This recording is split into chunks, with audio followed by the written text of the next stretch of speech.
Doc Mesa, ano pong ibig sabihin ng tunog na yon? Gigising na ba yung asawa ko? I'm sorry, Patricia. Pero yung narinig niyong yun ay tunog ng temperature monitor. Nag-drop ng 34 degrees Celsius ang temperature ng asawa mo. Anong magiging epekto niyan sa kanya? Well, it could have some various effects sa katawan niya. Gaya ng impaired organ function or pwede ding yung normal na electrical activity ng puso niya. At pwede ding may neurological effects. But don't worry.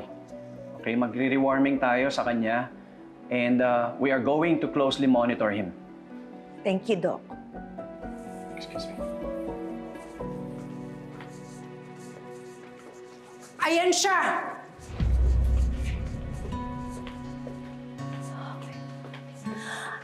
Ano ginagawa niyo dito? Diba, sinabi ko sa'yo, Lilet, hindi ka welcome dito. Kung ako ho, hindi welcome dito. Kayo, welcome na welcome sa presinto for questioning. What's this? Personal interest po kayo sa grave threats ni Atty. Matias. Galing na po kami sa bahay niyo, Miss Ingano. Andito lang pala kayo. As you can see, my husband is in a coma. At nanggugulo lang itong dating kasambahay namin.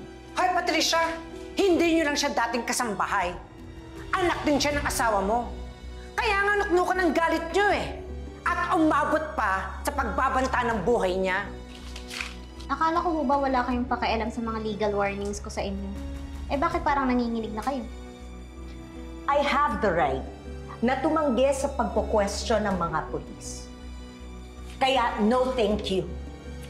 Mabuti, alam niyo karapatan niyo, Miss Singano. Ayaw niyo bang lisin na pangalan niyo ngayon na? Kasi nga, no, makipag-cooperate na lang ho kayo. Kalma lang, Patricia. Ang tapang-tapang mo noon nung sinasaktan mo si Liliat sa ospital na to. Ano? Nagawa niya sa'yo yun, Lilet? Oo, Bonnie. Ganyan siya kasama. Sa isip, sa salita, at sa gawa. Pero huwag kayong mag-alala dahil hindi na ako papayag na magpaapi sa kanya ulit.